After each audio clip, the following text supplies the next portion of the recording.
What in the world? We are on the air. I am your pal Hal. I don't know what my hair's doing. I don't know what you're doing, but I know what we are going to be doing. We're going to be spending the next 2 hours talking about food, folks, and fun. That's right. That's right. Food, maybe some snacks, some snacking. Folks, trending topics, people in the news, things, pop culture, fun. You know what? You know what? Don't bury the lead. We're going to be having fun. That's right. Oh, my goodness. You betcha. There's going to be hijinks, nonsense, shenanigans, goofs, gags. Yeah, all measure of nonsense and good times. Thank you for joining us here on Backchannel. And my name is Hal Rudnick. I am very excited to be here with you. And we're going to be chatting about, topicality, good times. My pal Grasspuddle is all geeked up for the hijinks. Thank you, Grasspuddle. And I might be extra jazzed because my wife made a fruit smoothie this morning and gave me a little bit of this green drink. There's I don't even know what's in it. Oh, that smells good. There might be some protein powder in there. There might be some spirulina, maybe some fiber, a little banana, maybe some spinach. It smells sweet. All right, let's give it a taste. Yum yum. My compliments to the chef, aka my wife. Folks, thanks again for being here. Like I said, we're going to be here for 2 hours. And this show is better when you are active, a part of it. I love to hear from you. So go ahead and chime in. Let me know your opinions about anything that we're talking about. Do you agree with me? Do you disagree with me? Do you love it? Do you hate it? I want to hear it. Listen, I'm here for your opinions, your dissenting opinions, or just let us know what you're up to. Chit chat with me. All right? Are you working from home? Are you just hanging out in your underwear on the couch, smoking cigarettes and drinking coffee? Are you day drinking? Are you rearranging your cabinets? Are you staring into the void, contemplating existence? Whatever you're doing, I'm here for it, all right? And you can communicate with us a couple of ways. You can do that by getting your smart device's attention, using the magic word say, and then dropping in whatever you want to say after that. So smart device, say, I am day drinking, I'm having a mimosa, and I'm footloose and fancy free. I would love it if someone said that. Or you could say, I'm eating leftover pizza. Life could be worse. Or say, I am staring into the endless void, contemplating existence. Or you can go to YouTube and chit chat with us there, clickety clackety, clickety clackety. Or you can go to backchannel.tv, chat with us, and or leave a little review of the show. You can say, oh, I love how much Hal talks about snacks. Or you could say, I wish Hal would stop referring to the endless void. Or whatever else you want. All right? Thanks again for being here. Let us know what you're up to. Again, the show is better when you're participating. Shout out to Lindsay who joined the stream. Olivia in Florida, welcome to the party. Glad to have you here. We got Amanda in Vermont, Deb McIntosh. This is a very Deb-friendly show because Travis, my producer, and myself both have mothers named Deb, Deborah, etc. Verona in New Hampshire, glad you're here. Sunny in Indiana. I hope there are sunny skies in Indiana for you. Bella in Northern Virginia, always a pleasure. Mark in Nevada, yo, what up? Nathan and sometimes C down in Texas, yeehaw. J-Lo in New York. Listen, you'll always be Jenny from the block. Cole in South Carolina, South Kakalaki. Olivia, very nice to have you here. Laura, what up? Lucy in Virginia. Hey, Lucy, don't pull that football away. Did you hear that too much growing up? Perhaps. And we could not do this show without our intrepid co-pilot, Producer Travis. Producer Travis, where the heck are you? Hello. Hi. What are you up to? What are you up to, Travis? I haven't seen you in 22 hours. I know. Boy, I went all over. Yesterday was a big day. Running errands? Big day. Little bit. What'd you do? You ever have that equinox when, and this is, particularly can be an LA thing where your errands and your social commitments sort of align on the map? Oh, yeah. Yeah, like, well, I'm going to be in that part of town anyway, blah, blah, blah, ... 100%. Yeah. I had a friend in town from the UK who was going to go stay with That's some the United other Kingdom. The United Kingdom for anybody scoring at home. That's right. Who was going to be staying with some friends that live in Burbank. I live by LAX, which for anybody outside of Los Angeles is like living on another continent. It's so Oh, fun. yeah. Oh, yeah. Absolutely untenable to do on a regular basis. However, I was doing one of my patented Craigslist deals up in Burbank. Happened to be picking up a thing from a guy in a Whole Foods parking lot. So you know what? This is wow. perfect. I'm gonna make Could a whole you tell day us of what it. that thing is? Or would you rather... I don't know if it's I don't know if it's safe for air. I bought a rack case. I bought a large molded case that I can put rack mount equipment in. It's a 6U for any of my rack heads out there. Yeah, that's really it. Okay. Oh, Yeah. so it's a music thing?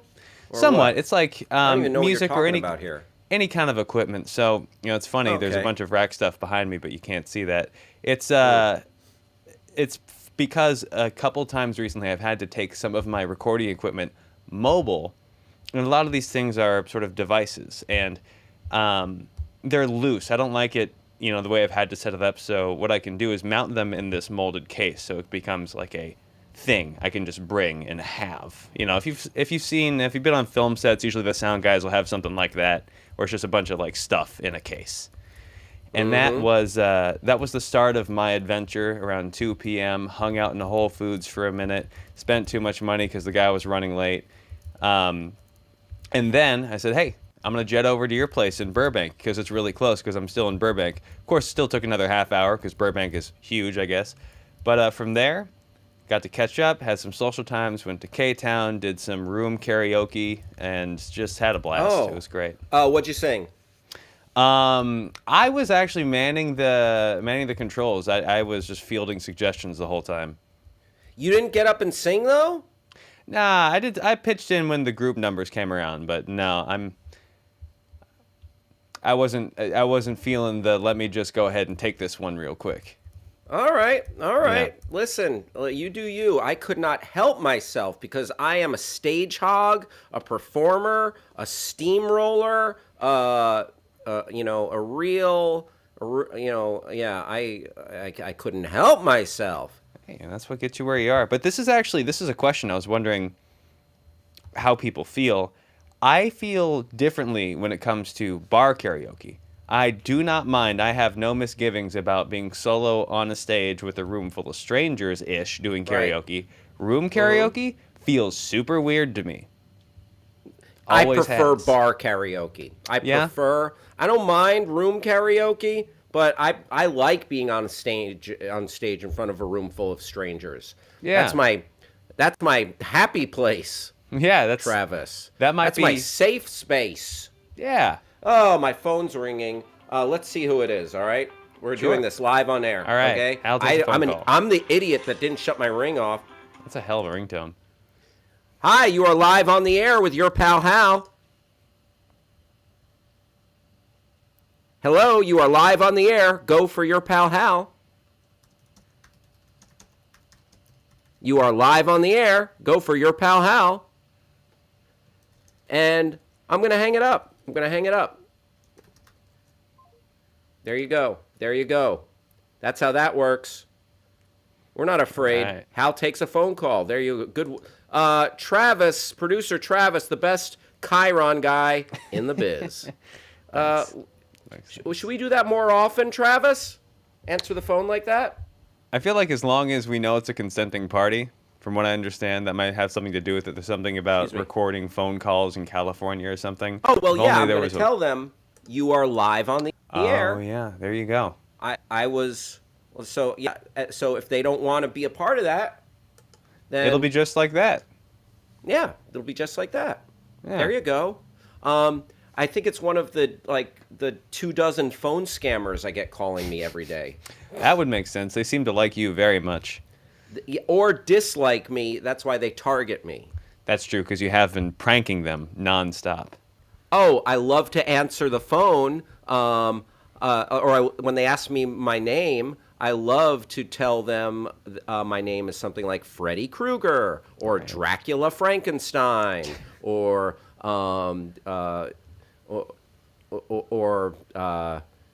Jonathan Depp. Nice. That's good. Or whatever. My mom says I did bar karaoke one time. It was fun. Wonderful. Nice. Mom, what did you sing? Was that when I know we were at a karaoke bar the night before my wedding reception. Oh, that's great. I don't know if my mom got up and sang though. I don't think she did. You did when you say you did bar karaoke, Mother, did you actually sing a song? Please chime in. What's your go-to, okay, Hal? Here, Hungry Like the Wolf by Duran Duran. Oh, incredible. Incredible. Hi, you're live on the air with your pal Hal. Who's this? You're live on the air with your pal Hal. Go ahead. Oh, they hung up. All right. Yeah, that's the end of that bit. Wow. But we might incorporate more phone calls into the show. I liked it when we called that pharmacy that one time on National Pharmacist Today. Mm-hmm. Yeah, we just have to let them know. Make sure to let them know that, do you consent to being live on the air? Right. Yeah. This is my promise. We will only practice consensual phone calls on the Your Pal Hal show. All right? Yeah. I also promise that. Very nice. I'm complicit in that. My mom said her song was, and this is not a surprise, Somewhere Over the Rainbow. The Wizard of Oz is my mother, Deborah Rudnick's favorite film. Travis? Yes. It's 11:15 in the home office in Los Angeles, California. We're going to be with you till 1 p.m. West Coast time. It is 2:15 p.m. on the East Coast. We'll be with you till 4 p.m. It is 1:15 p.m. in Omaha, Nebraska, where we will be with you until 3 p.m. It is 7:15 in the UK, where we will be with you till 9 p.m. Travis, you know what? I wanted to tell one quick story. Please, that might embarrass my mother. I don't know if this is what's been on the docket. There's been something on the intro segment here on my docket for 3 days, and I need to know. Last week we interviewed a very we were lucky enough to have a guest who was an elderly gentleman who lives next door to me, quote unquote. An interesting character, Grandpa Eric, and he was giving some money-saving Valentine's Day tips, and he was saying he kept encouraging us to get a partner to go with us to initiate some kind of slip and fall at an establishment where you get hurt, you kind of pretend to fall, and then you sue the establishment. So just two things about that. I had mentioned briefly that my dad, he had a slip and fall at a Staples, at a Staples office supply store because the gate that they pull out, there's like a little bar that the gate runs through, and they fold that bar up or they put it down. The store had opened, but they had not folded that bar up, and so the bar that the gate runs along was still down on the ground. And my father, who was visually impaired, legally blind, he still had like some a little bit of blurry vision, and could see bright like light and dark. He went blind from diabetes, and he tripped over this thing, and he broke his wrist. Oh. And he ended up getting a little bit of a payment years posthumously. After he passed, the payment came in, and the payment was only enough to pay the lawyers, and they said there is literally nothing left. Gotta love that. That's just great. Gotta love that. Years later, the lawyers got to buy some new office equipment or whatever it was. But that's not the only slip and fall story in my family. My mom told me this story. Mm-hmm. Her grandfather, which would make him my great grandfather, he was at a cemetery visiting a relative, paying respects, and he was an Orthodox Jewish man. I'm Jewish. Like I dabble, but I'm not. I'm not rabbinical. Okay, so you might say I'm Reform. I'm a Reform Jew. There's Reform, Conservative, Orthodox. So anyway, my great grandfather was at the cemetery, and he was doing these prayers that like Jewish people do sometimes, and Orthodox Jews like Yiskadal, Yiskadash, and it's like called davening, where you're kind of like doing this back and forth motion. You're doing like forward and backward as you're saying these prayers. And he was like kind of walking while he was doing it. And lo and behold, he fell into an open grave. He was davening at the cemetery, and he fell into an open grave. And he wanted to sue the cemetery for just irresponsibility there, and he did, and he got a handsome windfall of cash. The story doesn't end there. He's like, so my grandfather gets this windfall of cash, my great grandfather, and he's like, we might be onto something here. Maybe I should do this again. Oh no! Maybe we should give this a try. And this little ouchie slip and fall situation, and then you try to finagle it for whatever purpose. And so he did another fall. So I'm not exactly sure where. Mom, I hope you're listening to this. He did another fall, and that one did not go as well. He hurt himself very badly. Oh no. He injured his head. Oh. And he was in the hospital, and that eventually led to his demise. Wow. Yeah. What a way to go. Like, no kidding. On the slip and fall, like the slip and fall gone wrong. Yeah, that feels like a let this be a lesson to you kind of moment. Yeah, that's a real Curb Your Enthusiasm kind of thing. Like, jeez. He tried the slip and fall again, huh? Yeah, bad news. Yet again, Travis, I don't know what my hair is doing. Yes, it's taken off today. It's fun. It's giving me a run for my money. Travis's hair always on point. All right, Travis. Try. I've flapped my gums enough about slip and falls. I just thought I'd love that. That's terrible good story, but I also love it. Now those are the best. There's a similar one. Talked with my grandfather yesterday about his brother was a bomber pilot. I won't tell the whole story, but maybe at some point he had a mission in Italy that went absolutely awry. Oh boy, ass over tea kettle. Yeah, in a way that like that's not the it's kind of a sad story, but good lord, it's funny. Oh boy. Well, maybe you can regale us. If I have to take a break to Ha! pardon myself for the facilities, maybe you Perfect. can tell us that story. I would love to. I want to give a shout out to Ursula in Colorado. Ursula, thank you for joining us. Angelo, thank you for joining us. And Joel in Pennsylvania, thanks for being here. Appreciate y'all hanging out with me, Hal Rudnick, aka your pal Hal. Now's the time of the show where we dive into the Twitter sphere. We launch headfirst into the Twitterverse and just take a peek at some Twitter trends.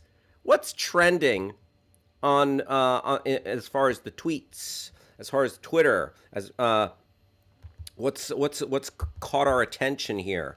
Oh, okay. So you know what? Had to bring this up. Uh, there are days. These are days. There are days that are assigned some sort of significance, like every day, like a national blank day. Like it seems like every day, and we talk about this nearly every day on this show, that every day is stamped as like co-opted by some sort of cause or movement, like National Cell Phone Day, National Drink a Glass of Water Day, National Lighter Day, National Save Your Receipts Day, National Almond Day, National Cupcake Day, National Croquet Day, National Curling Day, National Mustache Growers Day. Travis? I'm looking forward to National Understated Tie Day. Oh, sure, sure. And today is a day that I thought, okay, there are a lot of days where it's like, like I'm not feeling it. Just not feeling it. It's just like yesterday we had like safe internet day, and like it's a good cause. Listen, I don't want I don't want the internet to be a dangerous place for our kids and for people, and to get identity stolen, and God forbid any kind of malfeasance. Okay, but it was a boring click, is all I'm saying. All right, yeah, bring attention to your cause, but yeah, I don't know if it exactly worked. But today's a pretty good one, because it's in regards to something that we all love. Drum roll, please. Brrr. It's National Pizza Day. It's National Pizza Day. Get yourself a slice. Get yourself a slice. It's National Pizza Day. Yum, yum. Hey, your boy Jonah in the house. Thanks for being here, Jonah. Happy Pizza Day to you, my friend. I hope you get yourself a nice slice. That's what I'm talking about. Pizza Day. All right, Food Hub UK. Okay, so is it only National Pizza Day in the UK, or is it all over the place? It gets more and more confusing. But if it's just in the UK, you know what? I'm going to celebrate it too. All right? I don't know if, you know what? I guess I'm going to have to go eat a slice of pizza today. Who doesn't love National Pizza Day? We're celebrating by offering 3 lucky people a 15-pound. That's British money, by the way. A 15-pound Food Hub voucher for our Win It Wednesday. All you have to do is like this post, make sure you follow us, blah blah blah. All right, very good. Food Hub. So it's trending. It's trending in the UK. Travis, let's take a look at this hashtag. I mean, maybe we're just on board of a British. A British national holiday. Wait, we'll go back. What is that? What kind of pizza is that? Is that like pineapple? Like, that looks like ham and pineapple. So a little bit of a dubious choice there. Like, that's a controversial choice to put on this GIF for National Pizza Day. Not everybody's partial to the pineapple. So yeah, that's that. A little scrolling, please. A little scrolling, good sir. Can we see what else we got? Hey, Pizza Parlor, National Pizza Day. RT for a chance for a large pizza. Hashtag Pizza Parlor. Yeah, like I've heard of a pizza parlor, But I haven't heard of. There's our friend. There's our friend Rob Schaefer over there. Could you follow Rob already, please? Please. Thank you. That's all I'm asking. He's a friend of the show. And the official lawyer of the Your Pal Hal Show. It's National Pizza Day. I like the crust extra thick. Hey, I like my crust how I like my booty, extra thick with 2 C's. Just talking about my own personal badonkadonk. Breaking Bad. I think Walter White found out it's National Pizza Day. Hey, a fling. Oh yeah, that was and that pizza stayed up there on the roof. That's great. That's great. Classic Breaking Bad. Oh, frozen pizza and Keystone Light. Love at first bite. National Pizza Day, baby. Yo, I love a little frozen pizza. Travis, are you partial to frozen pizza? Oh, no. Travis is not a dairy guy. So, hi, Debbie Butterfield. Great to have you here. Always a pleasure. Travis, so you hate this day. I mean, hate's a strong word. I'm happy for everybody else, but it just kind of does nothing. This day. I never said that. I think it's a great day. I feel like everybody should be entitled to have their days and enjoy their pizza. I was at a house that got pizza yesterday. I got a burrito. Did you? Okay. All right. Yeah. There you go. There you go. Grass puddle, pizza on the roof on the first try, too. Very nice. Deborah Rudnick, I like a very thin crust. Me, too. I love a thin crust. Although, I'll mess with some deep dish. I will destroy some deep dish. Joel says hi. Hey, Joel, good to have you here. Joel, what's your favorite kind of pizza? Let me know. I want to know what kind of pizza you like. What's your favorite topping? Our friend Stacy down in Texas. What up, Stacy? Always great to have you here. Stacy, do you like pizza? What do you like on your pizza? Pepperoni pizza is my love, says Deborah Rudnick, my mother.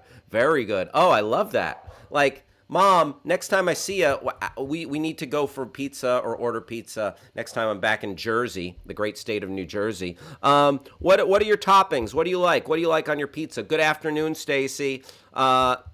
Any other thoughts? Any other? What's your favorite? Do you have a favorite pizza restaurant?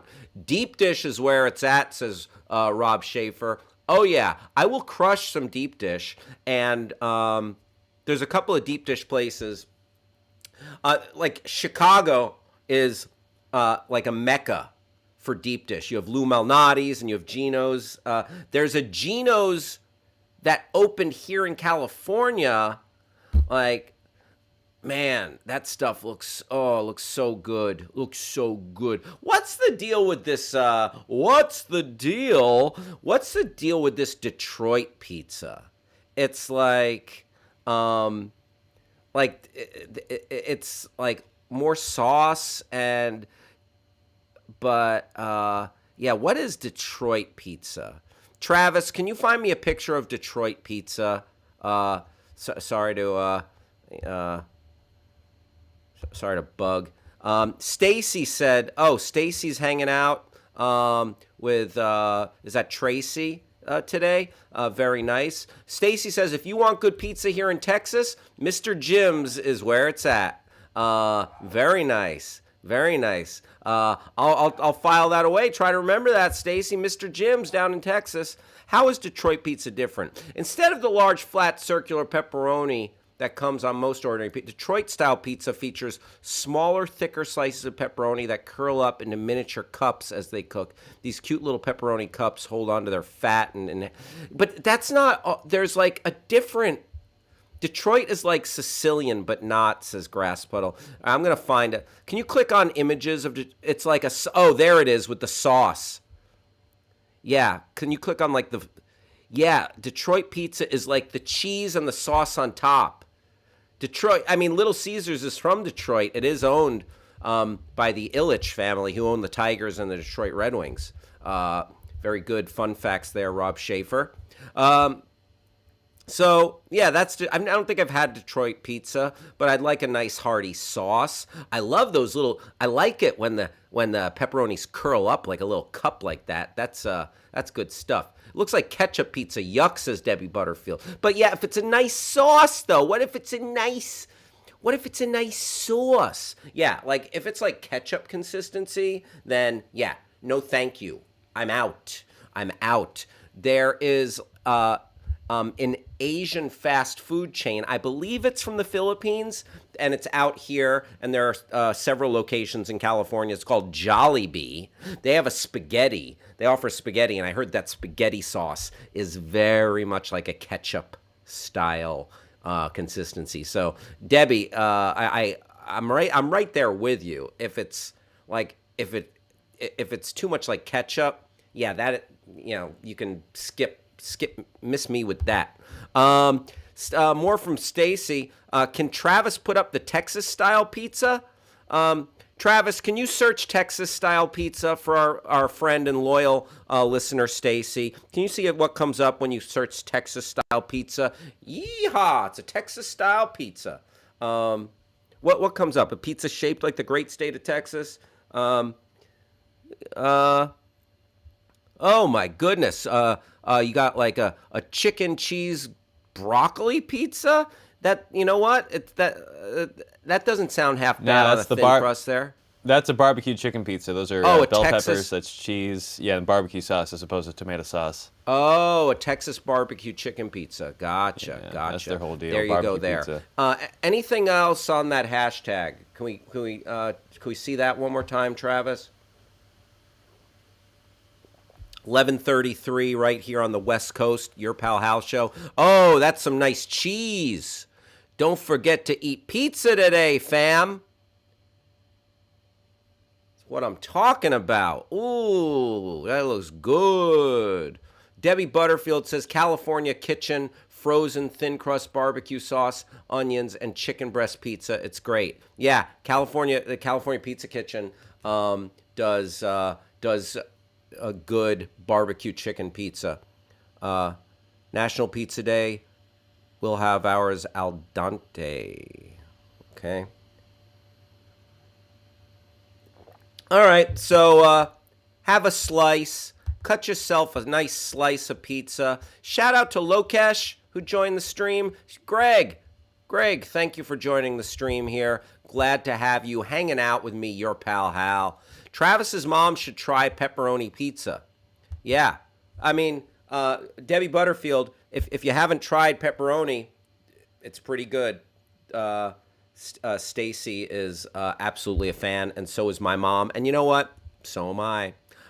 Listen, I'm a simple man. I enjoy the simple pleasures. Pepperoni, an all-time classic. Count me in. All right, let's see what else is trending here in the Twitterverse. Oh, okay. You know what? This bummed me out. Cut from the files of stuff that bums out, your Pal Hal, coming to you from Florida. Governor Ron DeSantis has proposed a bill where essentially, like, the catchphrase here is "Don't say gay." Don't say gay. So it's about, like, you're not allowed to talk about sexuality. According to this bill, you're not allowed to talk about sexuality in schools. Debbie says the pepperoni's greasy. It is. Yeah, you might want to blot it with a napkin. The opponents have called this bill "Don't Say Gay" legislation that would create a more hostile environment for LGBTQ students in the state. Yeah, it would. DeSantis backed this bill, and, we're trying to make the world a more inclusive place. For years and years, people have dealt with racism, misogyny, homophobia, and this bill is designed to set the world back decades, if not, to create a hostile, dangerous environment, to have an unwelcome environment for students who might belong to the LGBTQ community, or students whose parents. What if there are what if there's a gay couple, a lesbian couple who adopts a kid, and then you go to school and you're not even allowed to talk about that? What a nightmare. Like that. I pray that this fails. Ron DeSantis, it's like that. You know what? I am over that guy. You know what I mean? Like that. What a piece of work. What a piece of work. Let's take a look at this article that Travis brought up here. The Biden administration has denounced a bill being advanced by Florida Republicans that would ban the discussion of gender identity and sexual orientation in the schools. The bill orders that schools may not encourage classroom discussion about sexual orientation or gender identity in primary schools, or in a manner that is not age appropriate or developmentally appropriate for students. The bill does not offer definitions on what would be appropriate. Conservative advocates have argued in the bill that advances parental rights in education by allowing parents to sue public schools they believe are discussing LGBTQ issues that should the bill become law. And here's the thing, they're not indoctrinating children or something. They are validating the existence. People need this. People need to feel included, validated, and like, what if their mommies and daddies are different? It's really dangerous. It's making the world a less safe place for an at-risk group, and this is coming from Florida. Florida also has bills on the table where, like, you're not allowed to make white people feel uncomfortable or something, like talking about slavery and other issues that civil rights. That's really dangerous, policing language like this.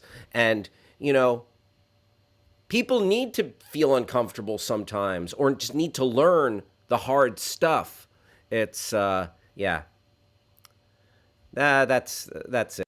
Just a sad report from Florida. Florida, please contact your congressman to vote against this nonsense. If anyone has any thoughts on that, please feel free to chime in. Beverly joined the stream. Glad to have you here from Oregon, Bev. A pleasure having you here, hanging out with me, your pal Hal. So, yep. A depressing report out of Florida. You know what's not depressing, though? Dolly Parton. First of all, Dolly Parton, a friend to the LGBTQ community. Absolutely. Dolly Parton is a great ally. Dolly Parton investing in the vaccine, public health at the forefront. And that, Dolly can do no wrong. If you don't like Dolly,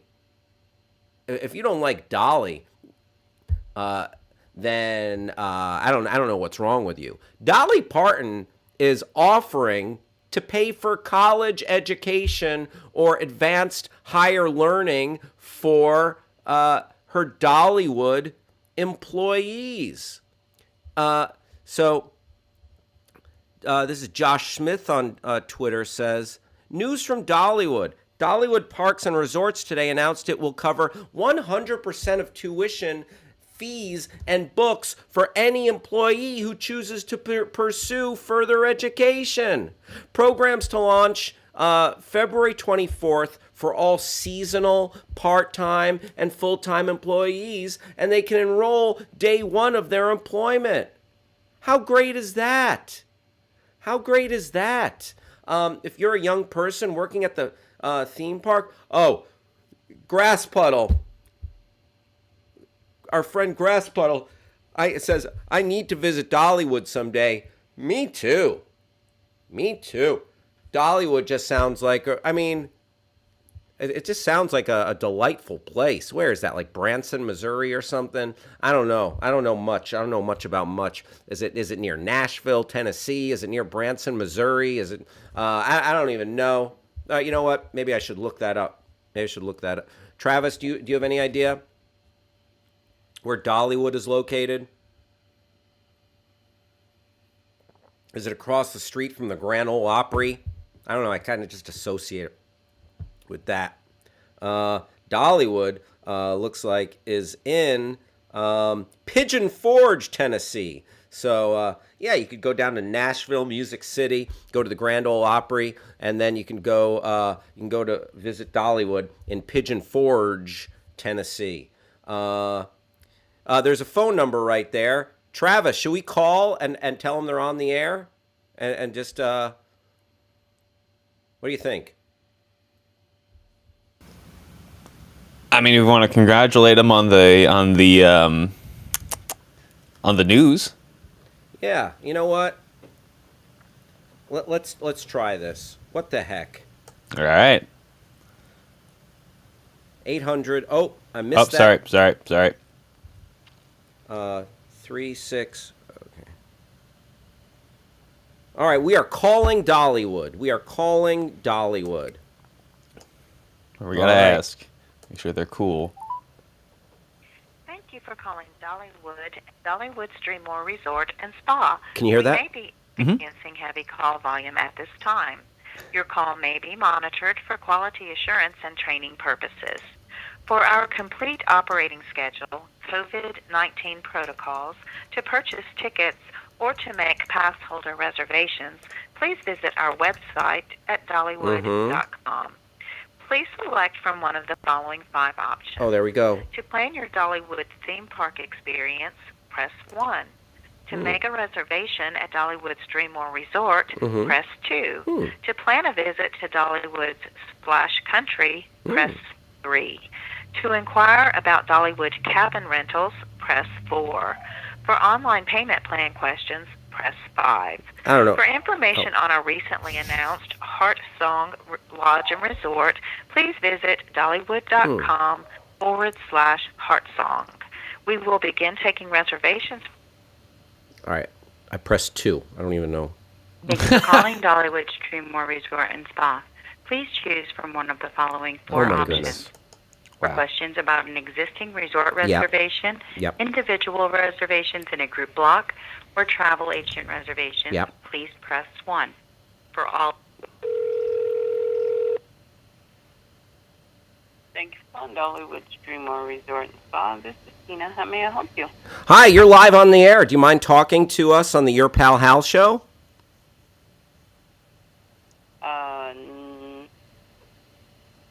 No, I think I'm all set with that. Oh, you'd rather not? Yeah. All right. Thank you anyway, then. Have a good day. Thank you. There you go. We gotta find a better end than that. I mean, yeah. That's like, what would you suggest, Travis? I mean, I want to talk to the people. Yeah. I think it's issue being is that I think in the day and age that we're in, taking a phone call, on the job, on the clock, and someone saying, "Hey, can I get you on the air?" which essentially means on record. At that point, you're asking that person to be a representative of the company in a public setting, which is a big ask of anybody when they're not expecting it. Rob Schaefer says, not every bit can be a winner. The key is to keep trying. Grass Puddle gave me some good advice. Pressing 0 used to get a person. Back to our other, what we were talking about with Ron DeSantis. My mom said, what happened to freedom of speech? And Debbie Butterfield, Travis's mom, says all of those conservatives that have children are going to learn dangerous lies from those parents and will have a part of a generation that are hateful and bigoted also. I think that's a sad possibility for sure. Especially, and then Grass Puddle says, back to our Dollywood, our misbegotten Dollywood call, especially if they're working, could be in trouble if not by PR people. Right on. Yeah, you know what? Listen, we tried. Let's see what else. But Dollywood. Can we go back to that article? The article you found about Dollywood's, about this new Dollywood initiative, helping folks with their college educations. Yes, I have to pull that back up real quick. I just had just the tweet, but I did find. I have to pull an my article. pants back up. Well, I mean, then we can both work on that at the same time. All right, there we go. Sure. All right. Okay.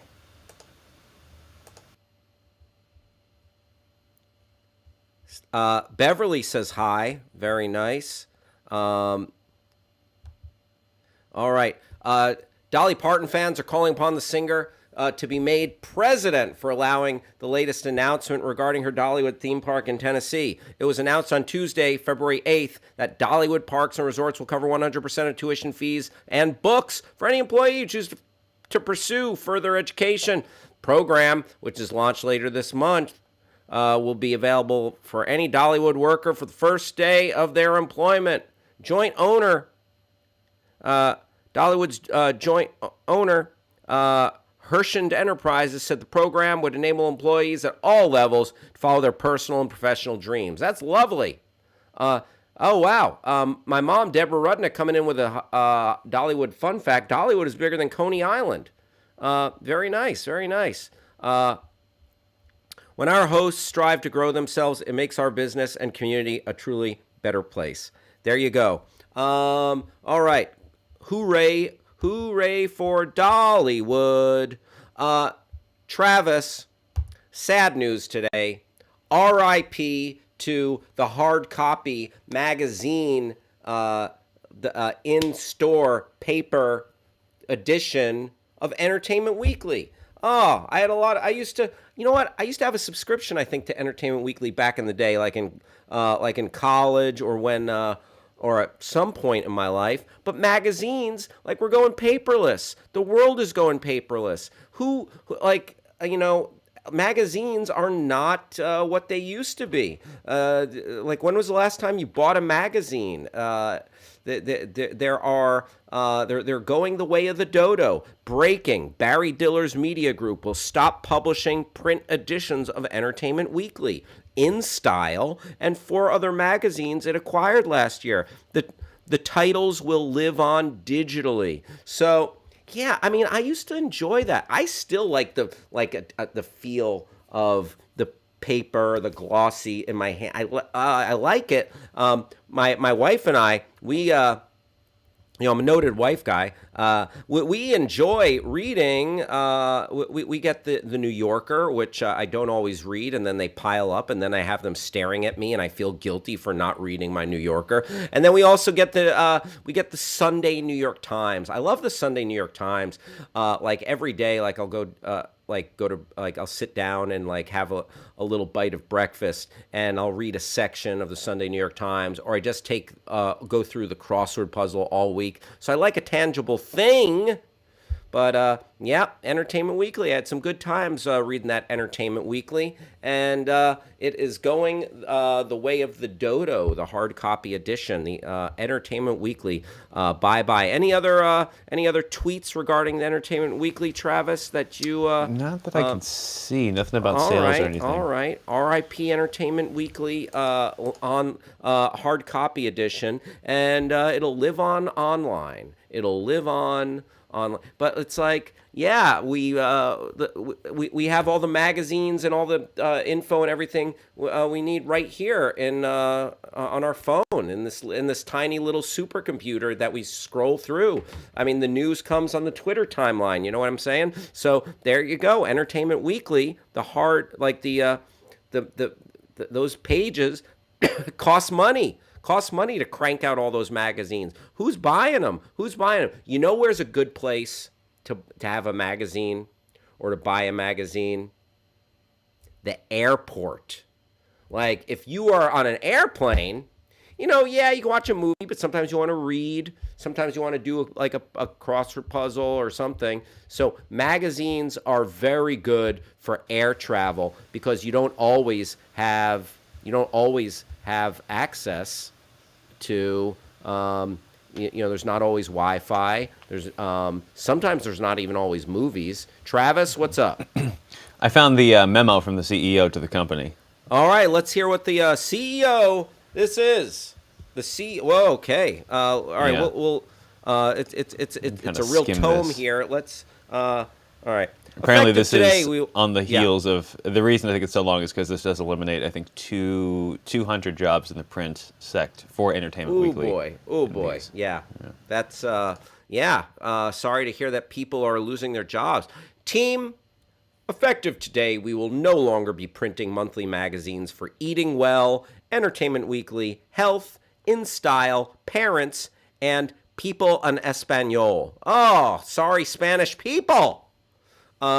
This is an important step in the evolution of Dot Dash Meredith, and I want to be clear with everyone about what we're doing and what is ahead.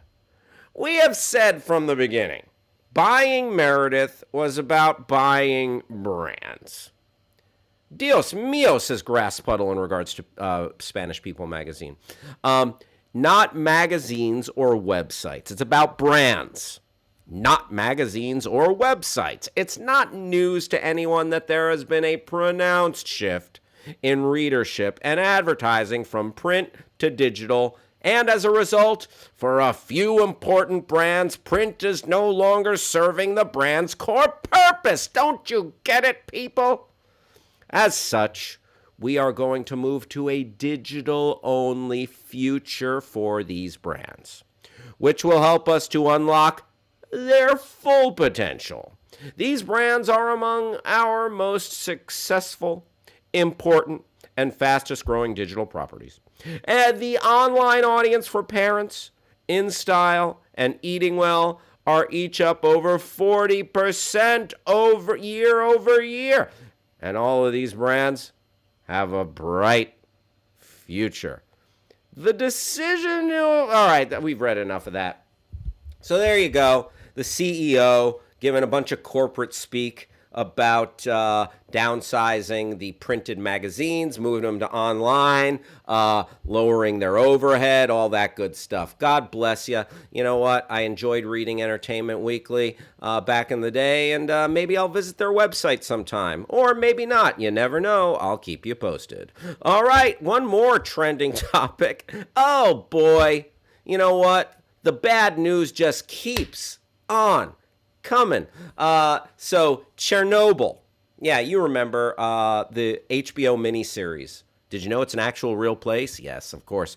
So Chernobyl, where the nuclear power plant had a meltdown, it's like it was trending. I'm like, oh, let's click on that and see why it's trending. Oh, because with the Russian invasion potentially of Ukraine, not the Ukraine. I've made that mistake many times.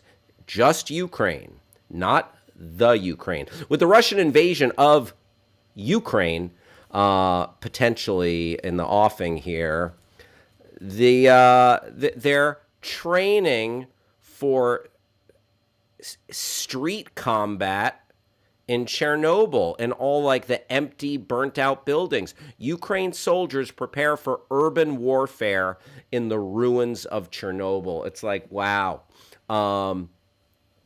What a bummer. Like, I hope we can sidestep, avoid this. But Russian has 120,000 troops, equipment, just like on like surrounding this country at their borders, and it is this place is going to hell in a handbasket. You know what I'm saying, folks? So hopefully it doesn't come to this, but the Ukrainian soldiers prepare for urban warfare. Thousands of Russian troops have gathered just 6 miles away from Pripyat on the northern border of northern border with Belarus. Would you mind clicking on that, or is there a tweet thread there that we can just take a look at? Ukrainian soldiers, thank you, Travis, are preparing for urban warfare in the ruins of Chernobyl. Thousands of Russian troops have gathered. In an instant, the eerie streets of Pripyat, a ghost town in the Chernobyl nuclear zone, became a cauldron of smoke, gunfire, and flames. I guess as they're training here, there they are in their winter fatigues. Pripyat sits just 2 miles away from the Chernobyl nuclear reactor, where a core explosion in 1986 killed thousands. Yep, and left just a resonating nuclear radiation issues across the land there. Little has changed since the town was abandoned. Its residents never to return. Soviet-era slogans are still daubed on some buildings. Daubed? Sure. But as the threat of the Russian invasion looms, Ukrainian soldiers say Pripyat serves as an excellent training ground. As there are no civilians here. That makes sense. That makes sense. Run your training exercises and in and out of buildings for urban warfare. No civilians here. We can conduct exercises with real ammunition. And thousands of Russian troops have gathered just 6 miles away. We established that. So, there you have it. The world is on the precipice of a major potential conflict here. Hopefully, it doesn't come to that. Travis, it's time for your Pal Hal hot take. I'm gonna go out on a limb, and I'm gonna let everyone listening and watching know right here, right now, that me, your Pal Hal, anti-war. Bam. Not afraid to do it, not afraid to say it. Your Pal Hal, peace and love, in the words of Ringo Starr, peace and love, anti-war. That's what I'm talking about. If there was never a war again, wouldn't be too soon. Wouldn't be too soon for me. But then again, sometimes you get pulled in. You get pulled into a conflict. Am I hedging right now? No, I don't want any more wars. But some wars are more just than others. But on the whole, pretty anti-war. That's my waffling your Pal Hal hot take. Pretty anti-war. It is 11:59 a.m. right here in the home office in Southern California. It is 2:59 on the East Coast, where we're taking you up till 4 p.m. It has just clicked over. It is now 2 p.m. in Omaha, Nebraska, where we'll take you up till 3 o'clock. And it is 8 p.m. in the United Kingdom, where we will take you up until 9 o'clock. Travis, what's up with you? One more thing. I would be remiss if I didn't make sure we made mention of the passing of Betty Davis, as it says here, trailblazing queen of funk, ex-wife of Miles Davis, and all-around total badass, who passed away today at the age of 75. I recommend everyone check out The Nasty Gal. It's an absolute groundbreaking achievement in feminist funk. Very nice, very nice. Betty Davis, not to be confused with Bette Davis, the Golden Age actress. Thank you, Travis. Thank you, Travis, for bringing that to our attention. R.I.P. R.I.P. to a trailblazer. Shout out Fruffney Films. Thank you for being my pal. I appreciate you being here. Good times. And everybody, I would love your participation in the show. Remember, you can talk to us a couple of different ways. If you are hanging out and listening to us and watching us over your smart device, go ahead and get your smart device's attention. Use the magic word say, and then drop in whatever you want after that. So, smart device, say, I'm wearing my PJs and eating a big tub of mac and cheese. Jealous. I would be jealous. Smart device, say, I'm eating a giant turkey leg like Henry VIII. Smart device, say, I am day drinking. Or if you want to chit chat with us, let us know what you're snacking on. Let us know what you're up to. Let us know if you have any opinions on anything that we're talking about. Chit chat with us on YouTube as well. You can type in whatever you want, or go to backchannel.tv. where you can chat with us, and you can also leave a review of the Your Pal Hal show and say anything you like. All right, now every day on the Your Pal Hal show, we do a deep dive into either a Twitter account, a hashtag, a trending topic. Sometimes it's a corporate entity. Sometimes it's a celebrity. Today it's a celebrity. Oscar nominee, and she seems to be all over the place. Good for her. You know what? Why not take a look at Jessica Chastain's Twitter? What has she been tweeting? What is she all about? She is a delight. She's a great actress, actor extraordinaire. She is nominated for Best Actress in a Leading Role for her portrayal of Tammy Faye Baker in The Eyes of Tammy Faye. We're going to see what up. We're going to see what up with one of our most prominent gingers, Jessica Chastain. There she is, looking over a ledge there. Yeah, Travis, what's up? I like that to the right, under the suggested other profiles, the first hit is Bryce Dallas Howard, another yes. person that, Oft confused. Did you mean, it's like the Google search of, did you mean this? Yeah, right. There's a lovely, looks like a New York City, Central Park or something, scape there. Or is that Chicago? I don't know. Yeah, a lovely cityscape. By the way, snack alert. My mom is drinking tea and enjoying homemade corn muffins with blueberries. Yum, yum. Oh, that sounds delish. Now I got snack FOMO.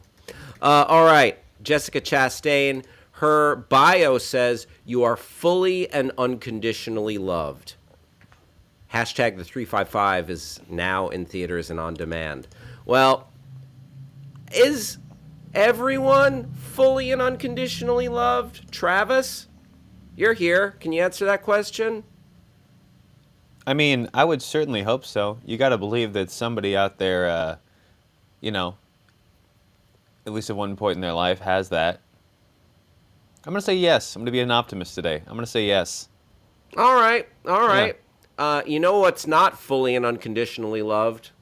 The 355.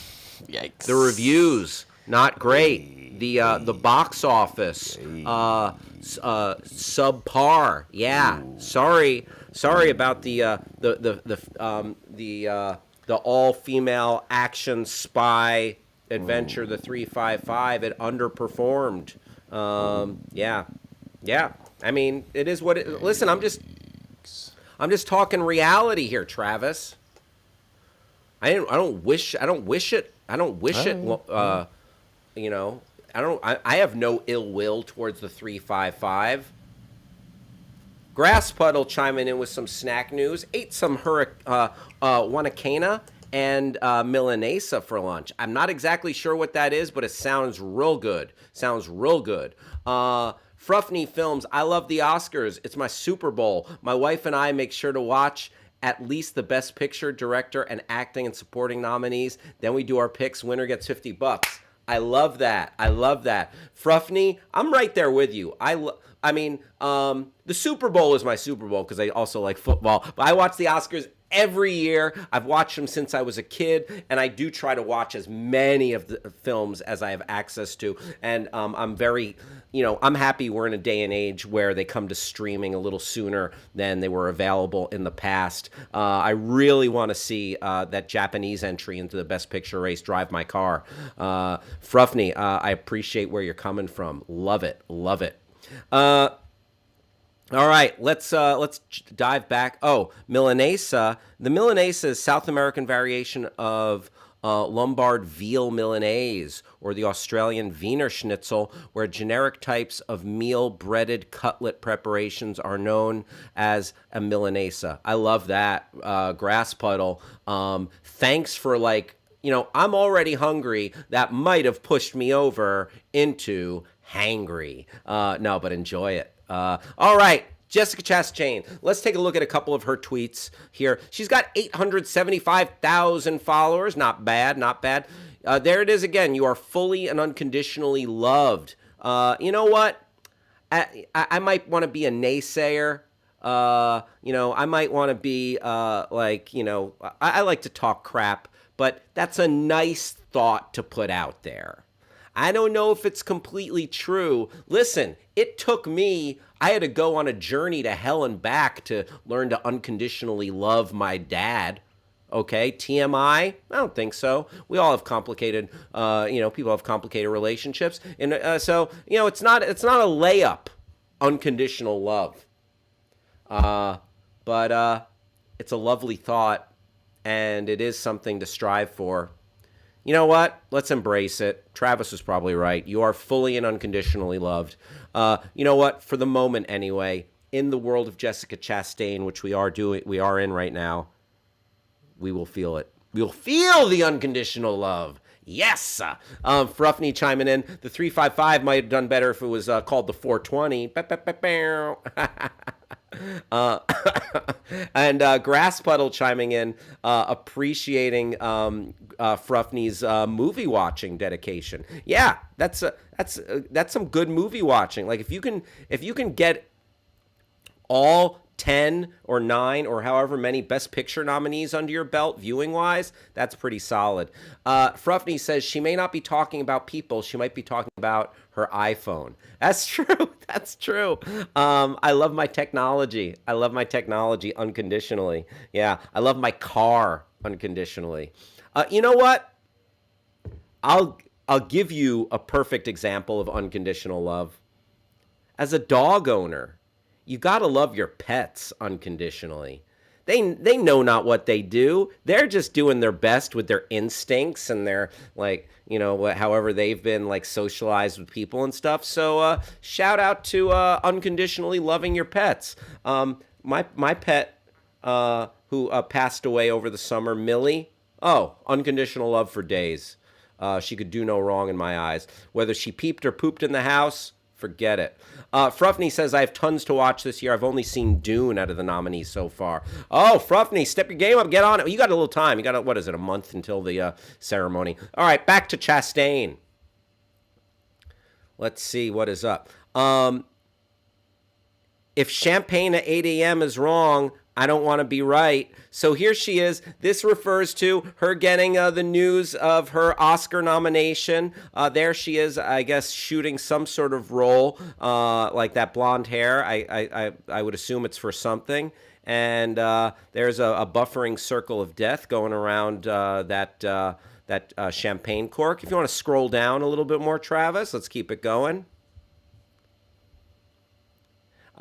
This morning felt like a dream. As Tammy Faye would say, we're blessed to be acknowledged by the Academy amongst all of their other incredible actresses that were nominated this year. Feels surreal. Very nice reaction to being nominated for Best Actress in a leading role. This from February 8th. Tammy Faye, thank you for sharing your love with the world. I am so excited to celebrate the amazing person you are with a new generation. Thank you to everyone who helped bring her story to life and to the Academy for acknowledging my role as Tammy Faye. I'm over the moon. Very nice, very nice. Good reaction there from Jessica Chastain in regards to being nominated for Tammy Faye. There she is, as Tammy Faye. All right. Taking a page out of our book, we have a segment that we often do called Wrong Answers Only. Jessica Chastain, what am I looking at? Wrong answers only. Let's click on this and see what some of the responses are, Travis. If you could do me a favor and vet them to make sure there's nothing untoward, nothing too dirty pops up as we go along. Are we kind of hard to excuse me, kind of hard to vet them in real time. I'm just doing a quick scroll to make sure the top 5 or 6 don't have anything. Thank you, Travis. I appreciate you, pal. Much appreciated. Wrong answers only. And we got an embarrassment of riches when it comes to wrong answers only questions, and we're going to revisit our question from Monday and go over some more of the goofy punchlines that people wrote that were very fun. All right, what am I looking at? Wrong answers only. The Quetzalcoatlus northropi, the largest known flying animal that ever existed. That's pretty great. That's pretty great.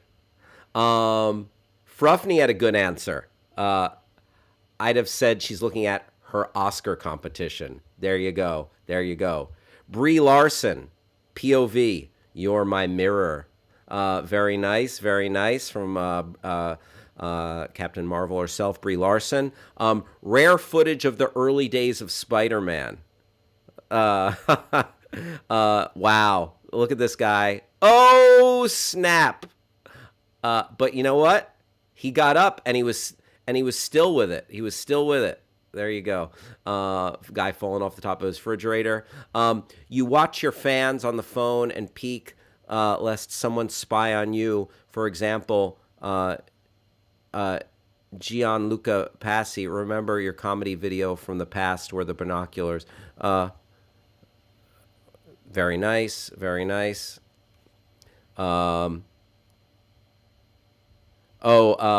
Michael Shannon. What are you looking at? Michael Shannon. There you go. Very nice. We can head back to Jessica Chastain's Twitter. That's what she was looking at. Wrong answers only. And let's see a couple more tweets from our new friend, Jessica Chastain. Fruffney wants to eat chocolate off a treadmill. Very nice. Hola Español, Tammy Faye finally in theaters in Spain. Nice. The Eyes of Tammy Faye. Los ojos de Tammy Faye. The Eyes of Tammy Faye. Very nice.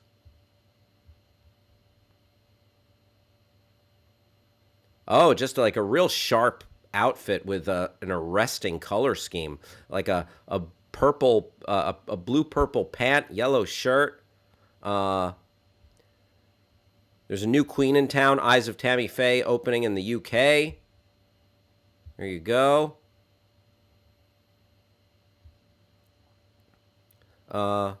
Getting in some prosthetics. So proud of the BAFTA team. There you go.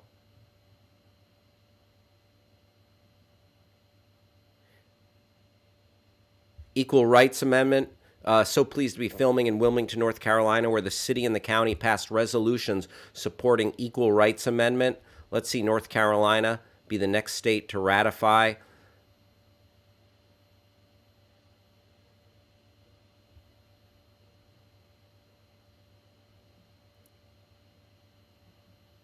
Here's her chatting with Guillermo del Toro.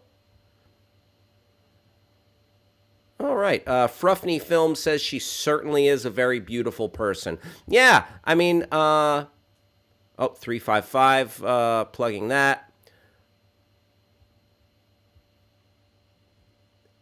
This has been a lovely peek at the Twitter belonging to Jessica Chastain. There she is, working on stunts, handling weapons, knives with her co-stars Diane Kruger, Lupita Nyong'o, and others in the 355.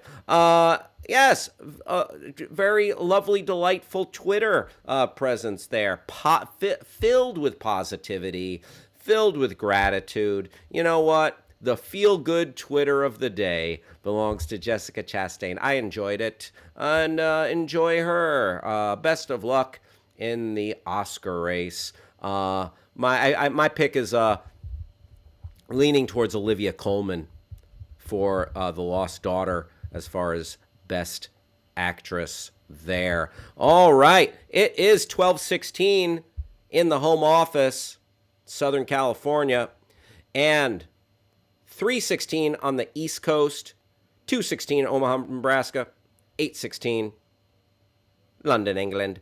And now it's time for a little thing we're going to call Take This Job and Shove It. You know, bad bosses. You know what? Bosses, employers, jobs, need to start showing a little bit more appreciation, making the work environment that much more friendly, because we're in the midst of the Great Resignation. People are saying, you know what? I'm not going to be micromanaged. I'm not going to have my life completely dominated. And if you're in a position to do that, you know what? Take back the power. Take back the power. Here is just a story I came upon that is, I found, extremely unreasonable. And so let's take a look at it. Las Vegas bartender robbed at gunpoint was forced to repay boss's stolen money, lawsuit says. Like, excuse me? What? That just seems bananas. That seems freaking ludicrous. Where does the boss get off having this guy who is robbed at, like, what should he have done? What should he have done? All right, let's take a read. This is coming to us from NBC News. Okay. Just a titch bigger, if you don't mind. Thank you, Travis.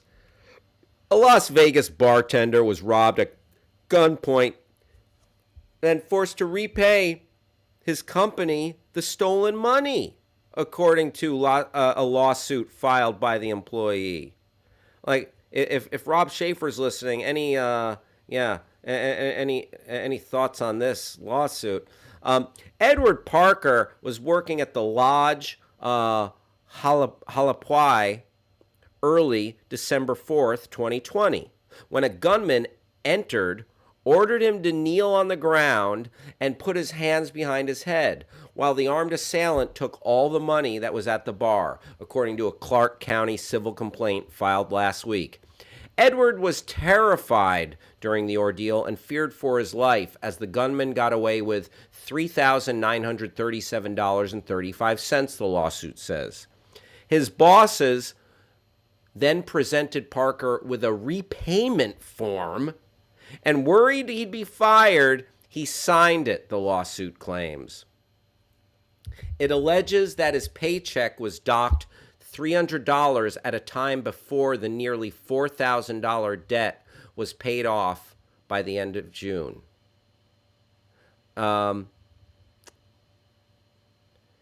Despite being forced into repayment plan and suffering panic attacks and major anxiety, Parker kept working, the lawsuit said. In July, he was demoted to extra board status, meaning, extra bored. I'd be extra bored if I quit my job from having to repay. Anyway, meaning he'd only be he'd be used only for on-call work, and has never been asked to work there again, according to the lawsuit. 2 people were arrested in connection with the robbery, and there is no evidence whatsoever that Edward knew these individuals or had anything to do with their actions on December 4th, the lawsuit says. The Las Vegas police spokesman told NBC News on Tuesday that 2 people had been arrested for an early morning December 4th. Oh, if you wouldn't mind scrolling, please.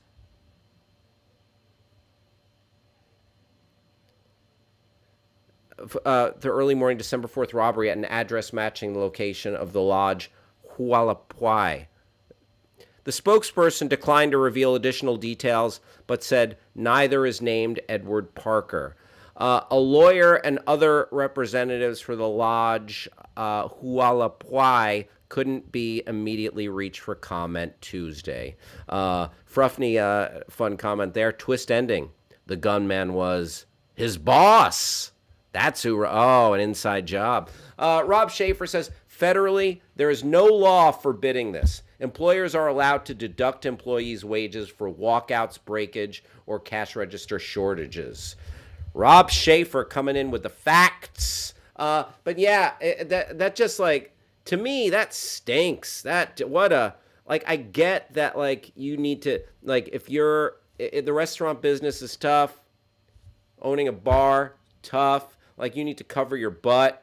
You have a bottom line you got to make, but that is just like that really stinks. That the employer would like have that would force someone who got robbed to pay back the what was stolen. Shortages, yes, but robberies, says Grass Puddle. Yeah, I mean, you know what? I hope that place gets knocked over one more. No, that's terrible. I don't want anyone to get robbed. But yeah, that's just, you know what? I I might go. I might log on today and leave a bad Yelp review of that place. I think that's that's fervently anti-employee. Unless unless there's something that I'm not seeing here in this article or something that's not included that they think it was somehow due to negligence, or did he go to the bathroom and he left the register open? Yeah. Otherwise, yeah, Fruffney nails it right there. What were they expecting him to do in that situation? Rob Schaefer, a robbery would have a logical shortage of the register. Yeah, I mean, yeah, it's true. It's true, but it's like extenuating circumstances. Like, yeah, I am team bartender here. I feel like if you cannot risk your life. Or is he just signing up? Like, if you're told that to begin with, if you know what you're getting on board for. But yeah, that's just unfortunate.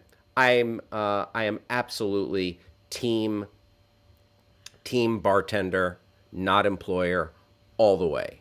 All the way. So there's just too much. Royce joined the stream. Royce, glad to have you here. Thank you for joining the Your Pal Hal show. I am Hal Rudnick. We are live on Backchannel. And that was a little segment called Take This Job and Shove It, because those employers, unreasonable in my book. Maybe legal, but unreasonable. Hopefully, you know what? This good for this guy. He's suing them. And I hope he gets everything back and then some. I hope he gets a little emotional suffering pay from those employers whose name of their establishment I've mispronounced several times. All right, moving on. Okay, so Rob Schaefer saying Fruffney Films, they probably expected him to follow Sly Stallone's advice and keep punching. There you go. Good callback to yesterday's show. Good callback. In the words of Sly Stallone, just keep punching. There you go. All right. Let's jump back into a segment that we did on Monday, Wrong Answers Only. Okay? So Whitney Cummings, the comedian, in response to the potential censoring or people are even saying possible canceling of Joe Rogan and the Joe Rogan podcast, etc. Whitney Cummings posted this, punch those bullets, says Fruffney, posted what is a response regarding how hard it is to be a comedian, what a comedian's job is, and how how difficult it is that the comedian is a truth teller, has an important job to let people know, speak the unspoken, and all these things. Yeah, here's her tweet. She says a lot of good. Thank you for the punching emoji, Fruffney. Whitney Cummings said, comedians, and I'm going to read some of the responses, Travis, from my Facebook, where we had 40 comments. Comedians did not sign up to be your hero. It's our job to be irreverent and dangerous, to question authority and take you through a spooky mental haunted house so you can arrive at your own conclusions. Stay focused on the people we pay taxes to and be moral leaders. Sure. Okay. I appreciate, like, we should, rather than focusing on a podcast comedian, we should, hold our leaders accountable. But yeah, if that podcast comedian is going to give medical misinformation and say the N-word a bunch, maybe we should be like, oh yeah, that's not cool. That's not cool. So Fruffney asking a question. Is Joe Rogan a comedian? I think, yeah, and he absolutely is. On his podcast, he's a host, and he's been a host and an actor on TV. He's a UFC commentator, but he spent many, many years in comedy clubs, touring, and he is absolutely a comedian. Rogan used to be, says our new friend Andy McLean. Andy, thank you for joining us, and thank you for the kind words about the Screen Junkies show. Yeah, so much fun, so much fun. And I appreciate you being here, Andy. Shout out to you, pal. So that was the crux of the controversy. Like, Whitney was trying to. Grass Puddle says Jon Stewart is to blame, made comedians respectable and trustworthy. That was the crux of the controversy. And Whitney Cummings said, she described everything that she thinks the comedian should do, except be funny. And Mark Maron, host of the WTF podcast and comedian, said that maybe add be funny to that list. That's a comedian's job. Anything else is great. And actually, a slight disagreement or addition to what Whitney Cummings said, it's our job to be irreverent and dangerous. Here's the thing, y'all. Not all comedy needs to be irreverent and dangerous. Some comedy, great. But, some comedy is just silly, goofy, and a good time, So we don't always have to be irreverent and dangerous, like riding edge, really trying to just thread the needle, whatever. So anyway, I asked my followers on Twitter and Facebook, what is a comedian's job? Wrong answers only. Now, I bring to you from my Facebook some of these wrong answers. What is a comedian's job? Make sure you're as in pooping.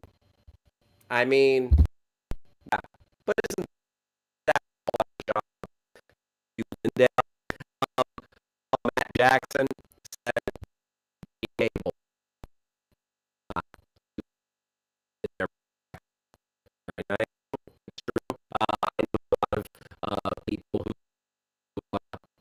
I know a lot of people who have in Los Angeles, in Hollywood, California.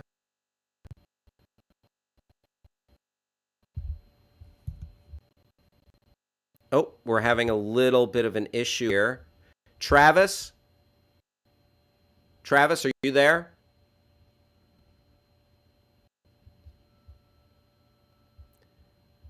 Travis, are you there, my good man? Uh-oh. We had a little bit of a kerfuffle. Oh, okay. Fruffney Film says that's better. Andy McLean, thank you for putting up with our technical difficulties, folks. So again, oh yes, we had Travis, did you have something on your end? No. That was just we had a minor hiccup in our connection. Did you get that? Gotcha. Yes. Yeah, I'm not sure what was going on with that. All right. Better now for the moment. All right. Better now, hopefully, for the rest of the show. Let's go back to some of these wrong answers only. Waiting tables was a comedian's job. Wrong answers only. My pal Ron M.K. Williams says, to ensure that everyone abides by the 2-drink minimum policy, or in other words, be a comedy club whistleblower. Is that the comedian's job or the server's job? But also, yeah, it's, the 2-drink minimum. Also, bringer shows, to bring like that. Oh, what is a comedian's job? To bring 45 people or to bring 4, 5, 6, 7, 8 people to the comedy club. Chihuahua. Fruffney Fruffney liked it better when I was choppy. Thank you, Fruffney. I appreciate that. Russ Guberman says, bring their own mic stand. Oh boy, that's a real DIY. That's a real do-it-yourself open mic. Bring your own mic stand. My buddy Jerry Christoph.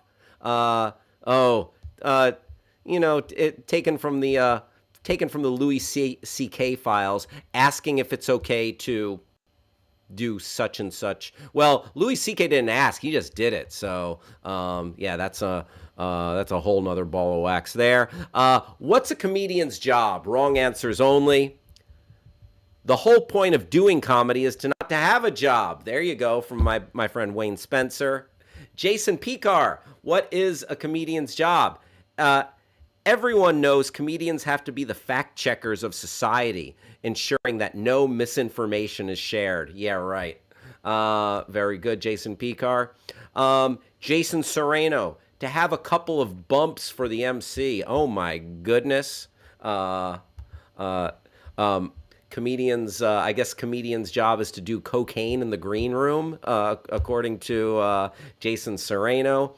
Al Kessel, to crush your enemies, to see them driven before you, and to hear the lamentations of their women. That was taken from Conan, and we saw that yesterday. We saw that Monday. A very popular answer here. Very popular answer around here. Here's another one. Oh, from my old friend Cindy Jeanette Davis Hillis, to make someone pee their pants. Yes, that's one of the best answers so far. To make them laugh, to make them pee their pants with laughter. Yes. Is there a better a sign that you did your job better as a comedian than if you make someone soil themselves? That is I did that. I made you lose control of your faculties so powerfully that you now have to go home and get changed. Fruffney says, and please, I would love to hear anyone else's thoughts or anyone else's answers to this. Fruffney says a comedian's job is to get a reaction, feel the attraction, combining my ear, doing a dare. I like that. It sounds like song lyrics. Very nice. It is 12:35. Right here on the Your Pal Hal Show. Andy McLean says a comedian's job is to come up with googly-eyed gremlins too. Thank you. Shout out to one of my appearances on the Key and Peele program. Very nice, Andy McLean. Hey, Travis, would you mind coming on in here for a moment? Travis Reeves, producer Travis. Hey, Travis, do you want to take a moment and tell us that story that you were mentioning earlier while I stepped away? Sure. I will be Sounds right good. back. Thank you. All right. So, for anybody who wasn't here earlier, we were discussing at the top of the show, Hal had a story of slip and falls about his great-grandfather who had a successful slip and fall claim into an open gravesite and then tried to do it again, and unfortunately suffered an injury that led to his demise. Nothing like that, but my grandfather, who recently passed, his brother was a bomber pilot in World War II, and the particular kind of plane that he flew was this large, and most of these bomber planes were very large, large plane that ended up having the bombing process that needed to be a two-person job. There was the pilot, then there was the spotter, sort of the target guy. This was from what I understand, before really accurate radar, and there's just something that had to be done by eye. So their mission is to take out a supply bridge in Italy that Nazi forces were using to run, I mean, it's just a bridge, but they're using it to run supplies back and forth through the country. And from what I understand, in these days, when you drop the bomb, if you hit within like a mile of your target, it was considered like pretty good. Good job. Kind of hard to nail, because you're up in the air, dropping a bomb, trying to figure all that stuff out. Anyways, that's foreshadowing for they're out in Italy, some small rural village, and they drop the bomb. And what happens then is, to see if they hit, they fly back around and sort of veer like this so the pilot can tilt and see down below the target, because their strip of vision was sort of this 180-degree thing. There wasn't a whole lot of upward and downward visibility. It was mostly straight ahead and all around. So they check the fire, and all they see is white smoke, which is unique. It was a gigantic plume of white smoke that seemed way larger than it should have been.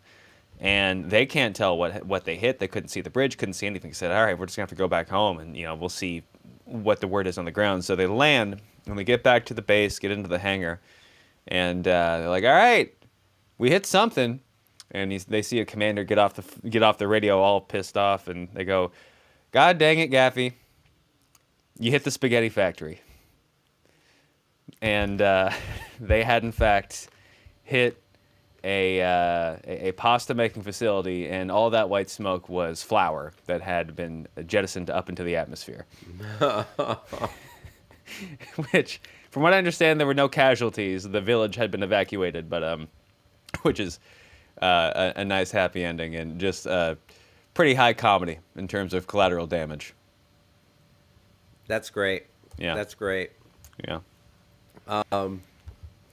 Nicely done, Travis. Nicely done. That's a great story. Thank you. What about a pasta? Hey, Flyboy. Hey, Johnny Ace, a pilot Flyboy. You blow up the pastas. Hey, pasta vangul. Hey. A whole village of Italians just shaking their fists at the sky. The pasta, the rigatoni, the ravioli. Hey, you doozy pasta. You. Oh.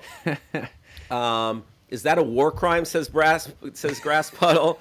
Fluffy Films chiming in. Mario's tears. Oh, hey, me and Luigi, we're gonna eat some pasta. We saved the princess. Listen, I'm an 8th Italian. I can talk like this. Okay. I believe that's a violation of the Giuseppe Convention. Oh, nicely done. Nicely done. Just a couple more of these wrong answers only. What's a comedian's job? Thank you, Travis, for some lovely storytelling there. Very, very enjoyable. My pal Evan Jaffe, host obstacle course shows and do messy drag on lip sync battle. That's great. That's great. Brian Rubinow, also a pal of mine.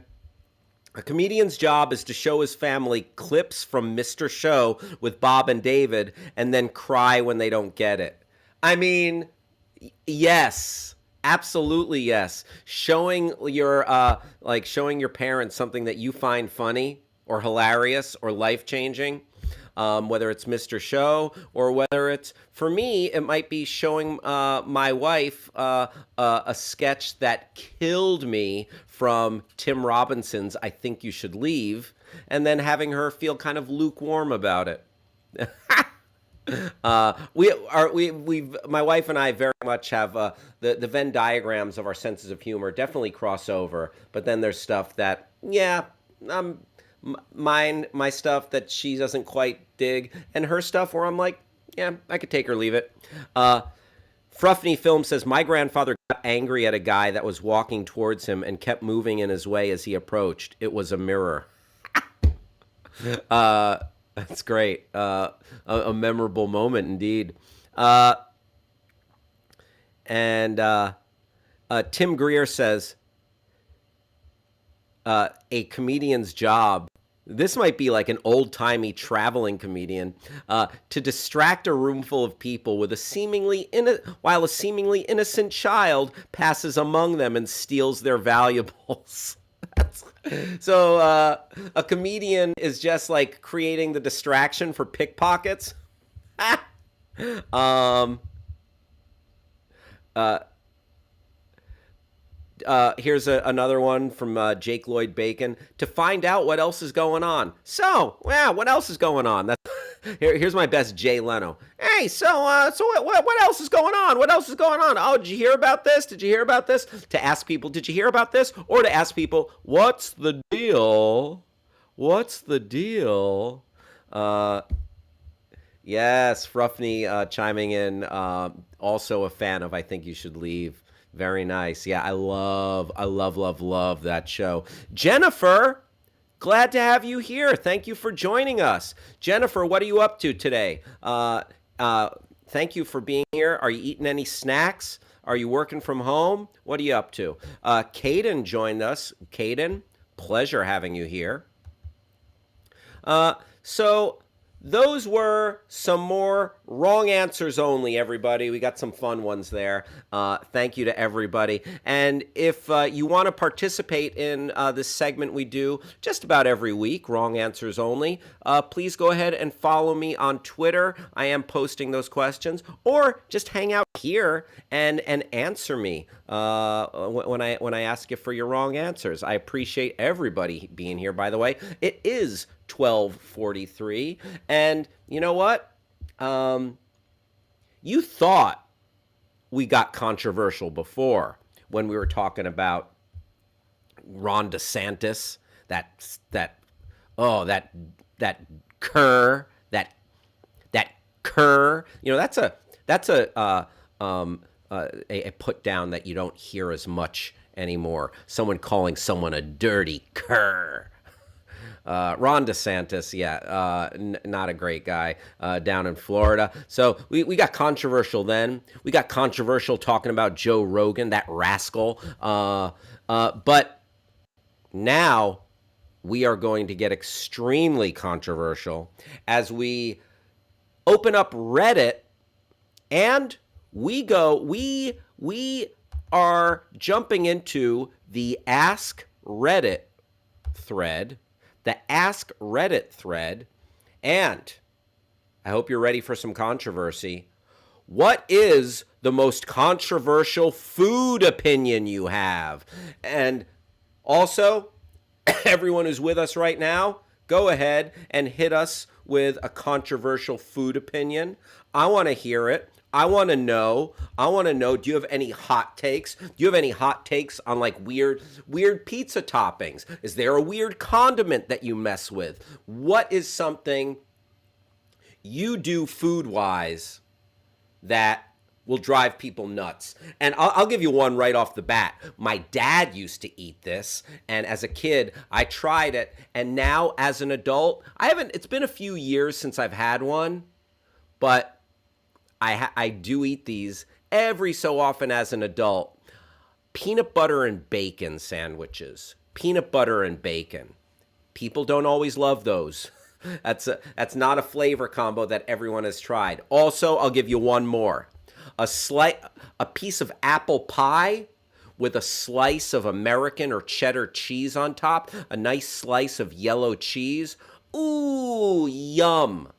Yum. Heated or cold. Apple pie with cheese. Fruffney says, I like tinned spaghetti on pizza with chopped onion.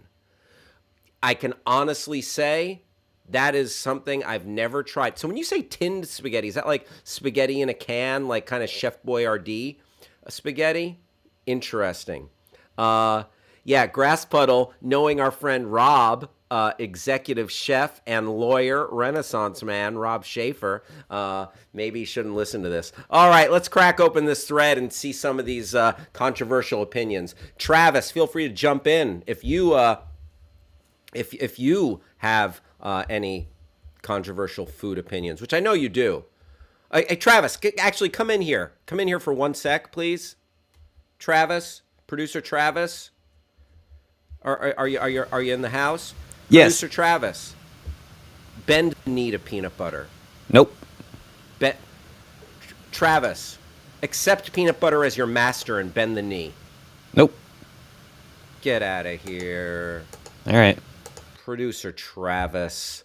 That is oh boy, I am beside myself. The peanut butter bacon combo sounds interesting. The cheesy apple pie, not so much. I'm telling you, Fruffney, it's gonna take you straight to Yummy Town. Straight to Yummy Town. All right. Travis, I'm sorry that my love of peanut butter really gets the better of me, but if you wouldn't mind bringing up the Reddit thread here. All right, these. I'm gonna let you whirl through this on your end, because Reddit is something I do not have what we would call CCC or FCC control over, so to speak. Yes. No prob. I got it open right here. All right. So, here's a controversial food opinion. You could have anything at any time. Have a 3-course pasta-based feast for breakfast. Do it. I dare you, says CMETRVASF on Reddit. Everyone I know says you can't do that because it's not a breakfast food and whatnot. You can do whatever the heck you want, they say, all caps. So yeah, do it. I mean, I've eaten leftover pizza and pasta for breakfast. Grass Puddle says, I've eaten plenty of weird stuff, never cheese in an apple pie. Yeah, on an apple pie. Oh, it's just so good. My mom says, Travis, I cannot eat peanut butter either. All right, my mom taking Travis's side. I see how it goes. I've eaten leftover mac and cheese for breakfast before. Nothing wrong with that. And cold leftover pizza for breakfast can be better than having it the night before for dinner. Yeah, sometimes, like, cold pizza for breakfast just hits different. I like it. And let's see some other controversial opinions. Broccoli is tasty.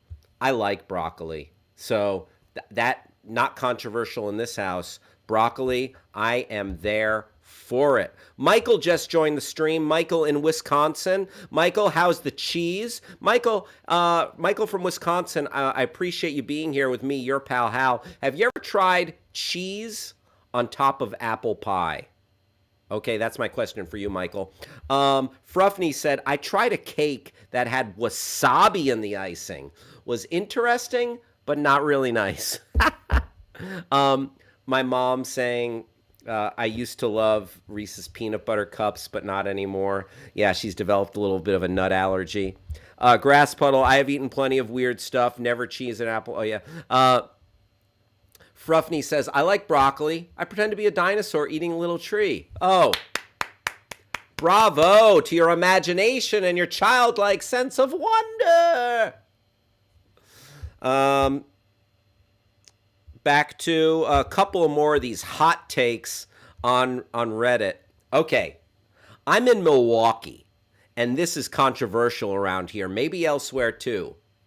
Don't simmer, parboil, boil, whatever bratwurst in beer. Just take them straight from the fridge to the grill, throw them on low and indirect heat.